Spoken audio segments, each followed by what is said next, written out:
I'm Shayla again, and I have my friend Anne with us, and she is being really generous and showing us and telling us her story and a little bit about her testimony. And I'm looking forward to hearing it too because I haven't heard a whole lot. And you've been coming here for going on 2 years? September 1st will be a year. A year, okay. Yeah. So you've been almost here a year. Yeah, it's been a enlightening year. Mhm. Yeah, you've transformed and grown a lot. And I've always known God, but I've never had that personal connection with God. And I grew up in not a good household, abused, and even though Mama didn't technically neglect me, you know, she thought that her part as a parent was to be at work. And so, growing up Catholic, you know, every Sunday you got up, went to Mass, but with the traditions, I guess, I never really understood what God was all about. Yeah. You know. So you didn't have a personal relationship with him. Right. And, you know, you had to kneel right, you had to fold your hands right, and if you didn't, you know, I was a really kid anyhow. You know, so to me, going to church meant I was going to get pinched or in trouble when I got home for not doing this or doing that. And so when I told myself when I got big, I wasn't going back there. Yeah. You know, I thought, well, God's going to hear me. He's going to hear me wherever I'm at. And I'm basically, that's the way I was all this time. And how has your relationship with God changed since you've been here? Have you been able to form that connection with him? Yes. Dennis and Debbie, I look at them like my spiritual parents because I never had anybody to sit and tell me, you know, how to listen to God. I always knew how to talk to him. Mom always said, well, just talk to him like he's there in the room because he is. You know, so I've always done that. But in my later teens, or earlier teens into my late teens, I'd always prayed, you know, God to get me out of the situation that was happening, and nothing ever changed. Yeah. And so I thought, well, if God's not going to help me, maybe the devil will. And so for about 6 to 9 months, I turned away. Yeah. You know, I mean, I did what I thought I was supposed to do, you know, go to my priest, and, you know, I didn't think my mom would believe me if I told her what was happening, you know, and so up until I was 23, nobody knew. So what's your life like now since you've been coming to the Recovery Church? Oh gosh, I hear God all over the place. I mean, just on the way here, one of the songs that I heard, well, the first song that moved me the first day I came to church was Here I Am to Worship. And I got in the car to come here, and that song came on the radio. And I'm like, yes, I know, Lord. I hear you. Yeah. So you hear him a lot more Oh, now. yes. And I know it's him. To where before I think, well, is that you, Lord? Is this really for me? And through Dennis and Debbie, they taught me how to listen. Yeah. And And what he sounded like. right, you know, and that I didn't have to wonder if that little voice in the back of my mind was God or not. That was God. Because he's in us. And so it's just, I got delivered. And what are some things that you heard taught and was taught here that helped you make those steps? one of the biggest things that I got from Debbie through our Tuesday night groups is that I can be a kind person and not be a doormat. Mm-hmm. That I am worthy, and I am loved. Yeah.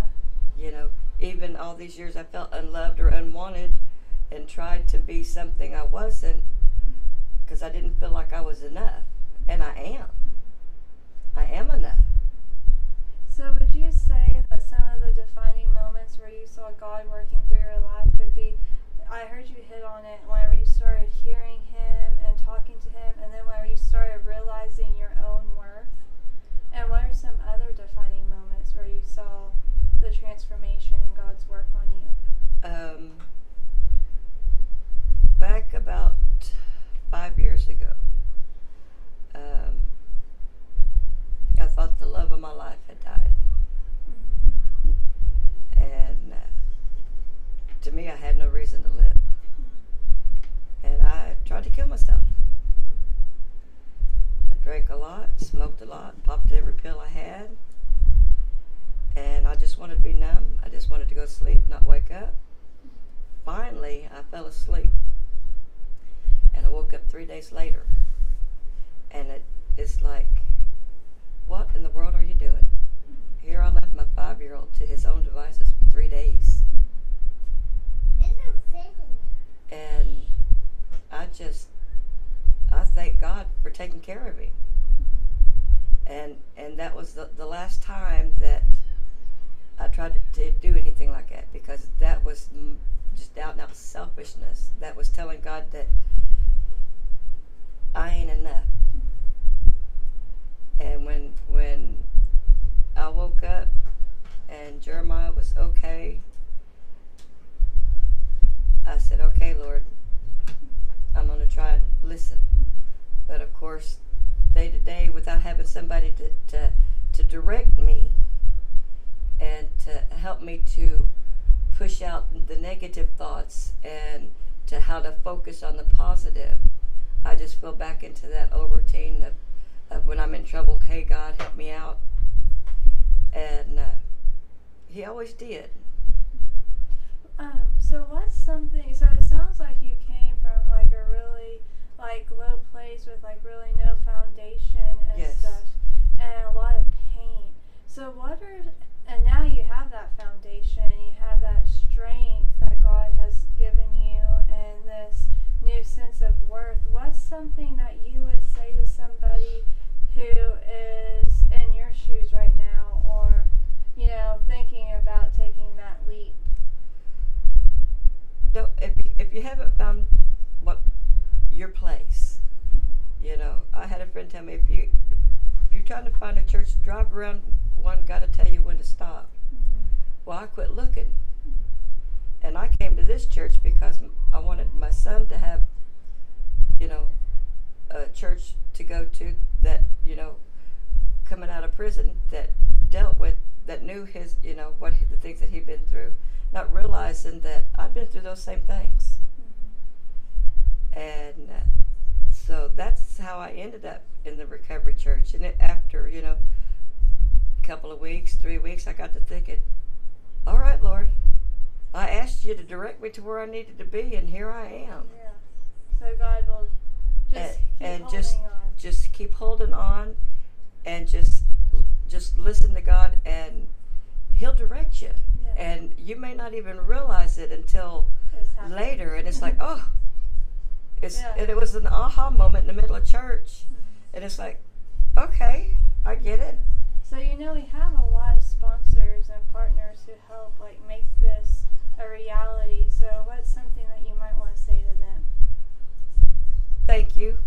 You know, all the ones before, I've heard them say the same thing, and like I told you that when I said, I don't want to sound like I'm repeating everything I hear, but thank you is utmost important, you know, because they don't have to put their effort out, but had they not, I'd still be walking around in the dark.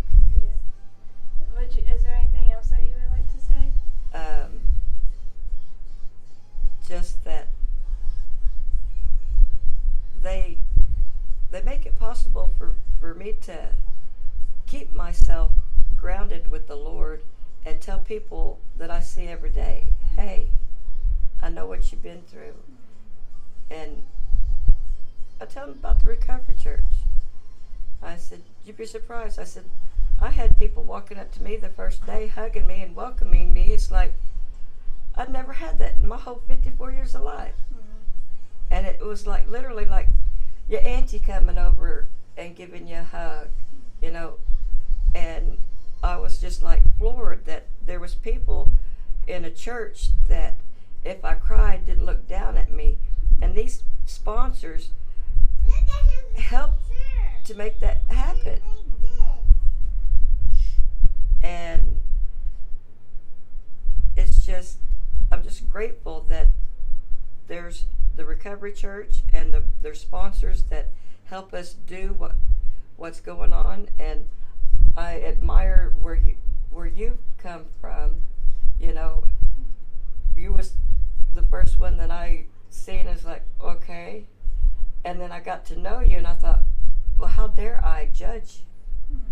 And through the Recovery Church and the classes, I've learned that you don't know somebody's story till you listen. Yeah. And I'm thankful that the Recovery Church has taught me to listen before I judge. That's good. We're going to stop right there. Okay. And then, Dennis, is there anything you would like to say?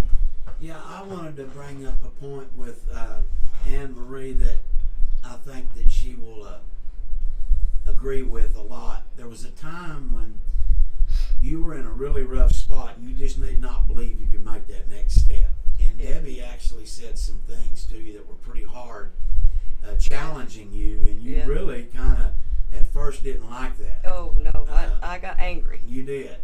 But when she challenged you, you went ahead finally and took that step, and you now really believe in yourself, and you took a gigantic step of independence. Yeah. And God has blessed that, and you've got a newfound confidence that you never had. Yeah. And so we do say things in here that are hard too, challenging sometimes. And it wasn't necessarily that it was hard. It was just truth. Truth, yeah. It was a truth that I had been hiding and denying. Truth hurts, don't it? You know, so it was almost like my mama saying, well, I tried to tell you. Yeah. You know, because I look at Debbie like my spiritual mom, you know, and it's like, and it caused me to think about my situation. Right. You know, I prayed to God, and you know, to get me out of it or show me how, and then here's Debbie saying, okay, this is what God says. Yeah. And I'm like, okay, then let's do this. I don't know how. I said, all right, Lord, you got to show me how. I'm open. Yeah. And now you got a nice home. Yep. Independence, and something you really was looking for a long time. So that's one thing I've saw that just recent. Well, it's been a while now, but I've seen you be liberated out of that. Yeah. And that